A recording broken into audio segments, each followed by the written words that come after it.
में ये ध्यान रखना चाहिए। अब ऐसा भी है कि यदि आपको नींद न आती हो तो लेटे लेटे भी आप भजन करें तो चल सकता है।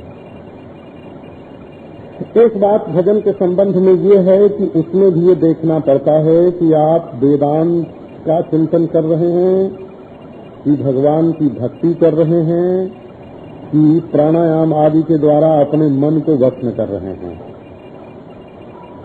तो देखो, भगवान का भजन तो ऐसा है जो नाच नाच के भी होता है, गाय गाय के भी होता है, बजा बजा के भी होता है। उसमें तो भगवान की कृपा की इंतजार ही करनी पड़ती है। देखो, आप काम तो वो करना पसंद कर, एक दृष्टांत बताता हूँ आपको। आप वो काम करना पसंद करते हैं जिससे पैसा मिले, है ना? तो इसका अर्थ ये नहीं होता है कि आप 24 घंटे काम ही करते रहें। पैसा कमाने के लिए सोना भी जरूरी होता है कि नहीं? तो सोना शरीर का विश्राम है, उससे आपका शरीर, मन, बुद्धि शक्तिशाली होते हैं, फुर्ती आती है और फिर दूसरे दिन काम करते हैं। इसी प्रकार अपने जीवन को पूर्ण करने के लिए दिन रात का विक्षेप ही आवश्यक नहीं है। अपने जीवन को सुखी करने के लिए दिन रात का विक्षेप ही आवश्यक नहीं है, चित्त का विश्राम भी आवश्यक है।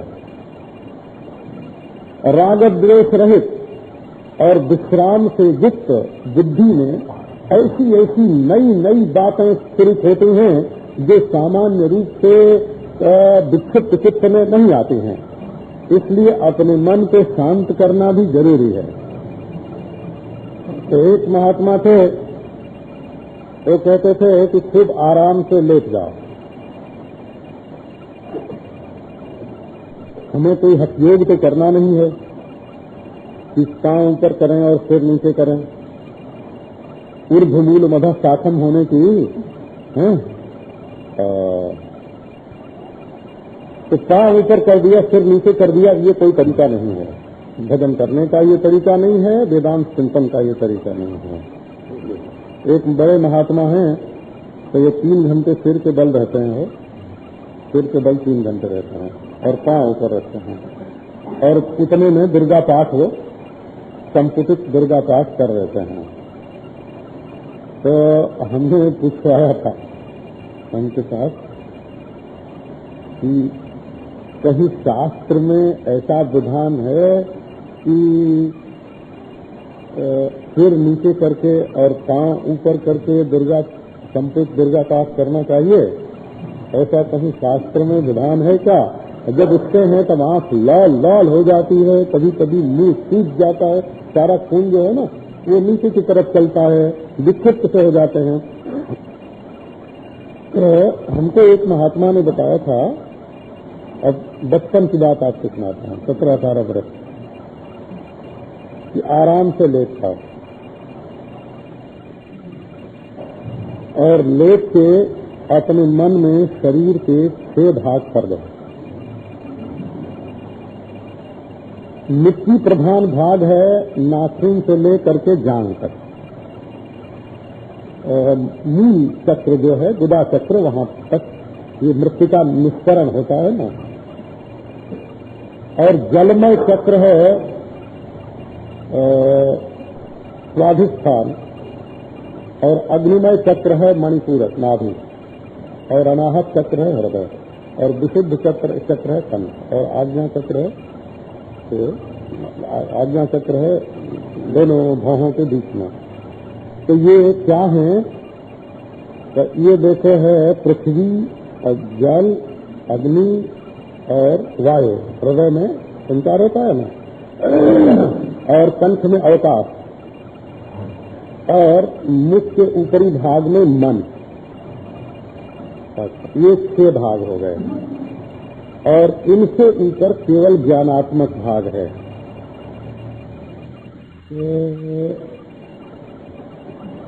पृथ्वी को सोते ही सोते, आराम से सोते, पृथ्वी को जल में, जल को अग्नि में, अग्नि को वायु में, वायु को आकाश में, और आकाश को मन में।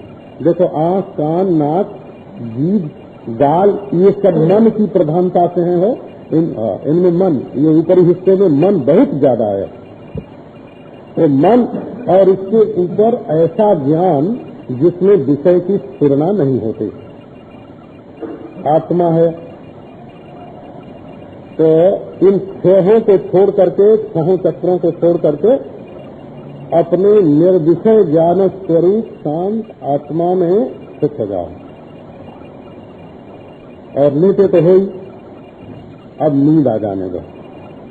आवे क्या, रोकना नहीं, नींद को नहीं रोकना। जब प्रातः काल या बीच में नींद टूटे तो ये देखो कि ज्ञान स्वरूप आत्मा में से आज्ञा चक्र में रहने वाला मन निकला, और उसके बाद विशुद्ध में रहने वाला आकाश निकला, उसके बाद अनाहत में रहने वाला वायु निकला, और मणिपूरक में रहने वाले अग्नि, और उसके बाद स्वाधिष्ठान में रहने वाला जल, और गुदा और पांव में रहने वाली मिट्टी, सारे शरीर का निर्माण हो गया। तो इस प्रकार से कभी कभी ऐसा होगा आगे चल करके कि मिट्टी नहीं रहेगी, केवल जल ही रहेगा, तब भी झिलमिल ज्योति झलकेगी। और कभी जल नहीं रहेगा, प्रकाश ही रहेगा। कभी प्रकाश भी नहीं रहेगा, केवल गति शक्ति रहेगी, है ना। कभी गति भी नहीं रहेगी, आकाश ही रहेगा। कभी ये आप ये तो जानते ही होंगे ना कि कठोर जो मिट्टी है ये द्रव जल में से निकली है, और द्रव जो जल है वो अग्नि की गर्मी से निकली है, और अग्नि की गर्मी गति रूप वायु से निकली है, और गति रूप वायु जो है वो अवकाश से निकला हुआ है, और अवकाश का ज्ञान जो है वो वासनायुक्त मन माने वासनायुक्त ज्ञान, और ज्ञान माने निर्वासन ज्ञान, आत्मा। एक ही चीज है, ये जीवन का ही सारा रूप है, और ये जीवन का ही सहज रूप है। तो ये कैसे लीन होता है और कैसे उदय होता है, क्या इसका चिंतन करते हुए रोज सहज समाधि में बैठ जाओ। एक योगी ने एक बार बताया था कि जैसे चारों ओर रेखा है ना, गोल गोल रेखा खींची है, और बीच में एक बिंदु है। तो बिंदु में से किरणें निकलती हैं और सारे मंडल में व्याप्त होते हैं। तो आत्मा जो है वो तो केंद्र में स्थित बिंदु के समान है, और ये अंतःकरण की उपाधि जो है ये परिधि के समान, वलय के समान, कंगन के समान है। तो ये वलयाकृति, कंकणाकृति हृदय के बीच में जो बिंदु स्वरूप ज्ञान प्रकट हो रहा है, उसको केंद्रित करके अपनी दृष्टि को लगाओ। आराम कुर्सी पर पांव फैला के आराम कुर्सी पर, है ना, सहारा लेके लेट जाओ, सहारा लेके बैठो, ये राज योग है बोला। तो योग भी हठ योग ही योग नहीं है कि इसमें आसन प्राणायाम करना जरूरी है। आसन प्राणायाम हठ योग में जरूरी है। मंत्र योग में केवल मंत्र का जपना जरूरी है। लय योग में अपने को लीन करना जरूरी है, और राज योग में केवल आत्मचिंतन करना जरूरी है। और महाराज योग में आत्मा और परमात्मा के ऐक्य का चिंतन करना जरूरी है। और अधिरूढ़ राजाधिराज योग में कुछ भी चिंतन करने की जरूरत नहीं है। ऐसे योग के अनेक भेद होते हैं। तो अब ये प्रश्न आया कि महाराज हम किस आसन से बैठ के शांत हो जाएं। बोले जिस आसन से शांति मिले उसी आसन से शांत हो जाए। ऐसा अब आपको एक ठक्कर की बात सुनाते हैं। तो पोथी की बात तो बाद में मालूम पड़ी है, ये ठक्कर लोग तो पहले मिले। पहले हम साधुओं के चक्कर में थे, पोथी तो बाद में पढ़ने को मिलेगी। तो एक साधु ने कहा कि अच्छा मान लो तुम शौच के लिए बैठे और लघुशंका के लिए बैठे, और भीतर से लहर आई कि शांति शांति है, कोई क्षेत्र नहीं, आनंद ही आनंद है। आत्मा परमात्मा ब्रह्म के सिवाय और कुछ नहीं है। और इस लहर में शरीर का चिंतन छूट गया तो तुम क्या करोगे? जब बोले कि बिल्कुल शौच लघुशंका का भी ख्याल छोड़ दो और उठने का ख्याल छोड़ दो। ये जो सौभाग्य का क्षण तुम्हारे जीवन में आया है कि संसार का चिंतन छूट करके और कर्तृत्व और भोक्तृत्व का चिंतन छूट करके एक ऐसा सौंदर्य तुम्हारे जीवन में उदय हुआ है जिसमें देह की जरूरत नहीं है। एक ऐसा माधुर्य तुम्हारे जीवन में आया है जिसमें भोग की जरूरत नहीं है। एक ऐसी स्थिति का सहज स्थिति का उदय हुआ है जिसमें तुम्हारा कर्तृत्व नहीं है। एक ऐसा अनंत तुम्हारे जीवन में उदय हुआ है जिसमें तुम्हारी परिच्छिन्नता डूब रही है। तो इस सौभाग्य के क्षण का तिरस्कार मत करो। इस सौभाग्य के क्षण का तिरस्कार मत करो। शारीरिक स्थिति का उतना महत्व नहीं है जितना इस शरीर रहित सौंदर्य का, भोग रहित माधुर्य का, द्वैत रहित ऐश्वर्य का जितना महत्व है।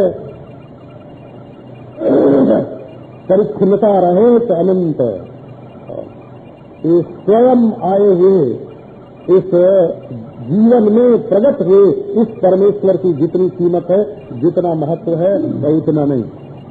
तो छोटी छोटी बात पर ज्यादा ध्यान नहीं देते अपने चित्त को बड़ी बात में लगाना चाहिए।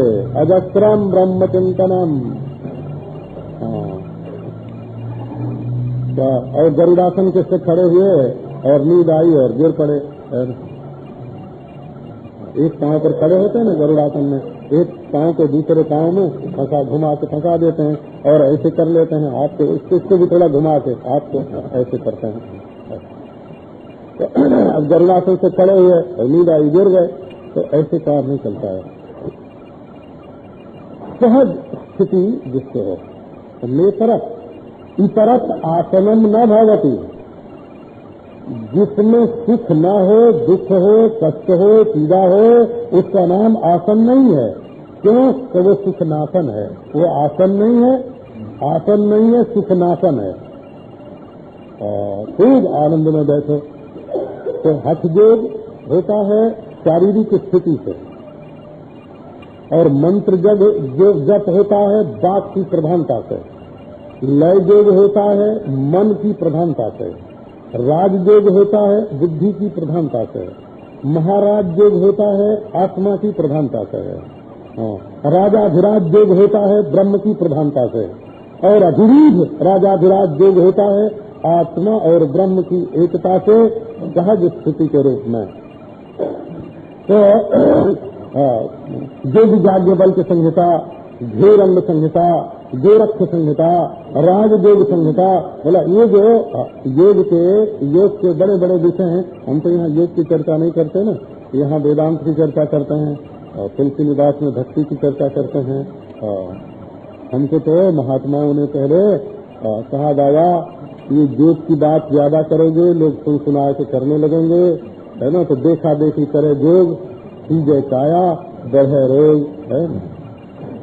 तो योग की बात तो जो खास योग का जिज्ञासु होता है उससे की जाती है ना। वेदांत की बात जो वेदांत का खास जिज्ञासु होता है, अरे ये ज्यादा दिन करने की बात नहीं है, ज्यादा दिन करने की बात नहीं है, ज्यादा सोचने की बात नहीं है। अच्छा, किसी की वेदांत में अरुचि हो जाए तो क्या समझना, ये पता लगाना कि ये वेदांत तो इन्होंने छोड़ दिया पर करते क्या है। तो बोले कि देखो वेदांत तो तुम्हारे जीवन में बनावटी आया था, वेदांत छोड़ देने के बाद जो जाहिर हुआ है वही तुम्हारी वासना है। किसी के मन में पैसे की वासना होती है, किसी के मन में भोग की वासना होती है, किसी के मन में समाज सेवा की वासना होती है, किसी के मन में मिनिस्टर होने की वासना होती है, तो आखिर वो वेदांत चिंतन छोड़ करके गए कहाँ, जाते कहाँ हैं? तो जहाँ वासना थी तो असल में तुम्हारी वासना जिज्ञासा नहीं थी, ब्रह्म जिज्ञासा नहीं थी, तो असल में एक वासना को तुमने दबाया हुआ था, उसने जोर मारी और जिज्ञासा हार गई और संसार की वासना प्रबल हो गई। तो बस इतनी बात होती है। तो आसन पे बैठना। अब बोले भाई आओ, आसनों में भी तो कई आसन है ना। तो पहले जो खड़े होकर आसन करने हैं, जिनमें हाथ पर बड़ा जोर, मयूर आसन करोगे तो हाथ पर बड़ा भारी जोर पड़ेगा, उत्तरासन करोगे तो पेट पर बड़ा भारी जोर पड़ेगा, पश्चिमोत्तान करोगे पश्चिमोत्तान करोगे तो पेट पर घुटने पर, पेट पर घुटने पर बड़ा भारी जोर पड़ेगा। तो जहाँ स्थिति होनी है, सहज स्थिति जहाँ होनी है, वहाँ जोर लगाने की जरूरत नहीं पड़ती, वहाँ जोर नहीं लगाया जाता। तो कौन सा आसन लगाएं? बोले सिद्धासन, सिद्धासन, पद्मासन, वीरासन, स्वस्तिकासन। ये चार आसन जो हैं वो सीधे बैठने के ढंग में होते हैं और अच्छे सरल हैं, सीधे का। अब पद्मासन में भी अगर कोई बद्ध पद्मासन करने लगे तो कस जाएगा। बद्ध पद्मासन का अर्थ होता है कि दाहिने हाथ को पीछे से घुमाकर दाहिने पांव का अंगूठा पकड़ो और दाएं हाथ को पीछे से घुमाकर दाएं हाथ का अंगूठा पकड़ो और पांव जो है वो खींच करके लगा लो कमर को। बद्ध पद्मासन। तब तो बिल्कुल उस समय तन जाएंगे, हम करते थे ना। तो पेट इतना बड़ा नहीं था, होता था, अब तो नहीं होता है, क्योंकि अभी तो हम पकड़ने की कोशिश करते हैं तो अंगूठा ही नहीं पकड़ा जाता है, बद्ध पद्मासन था।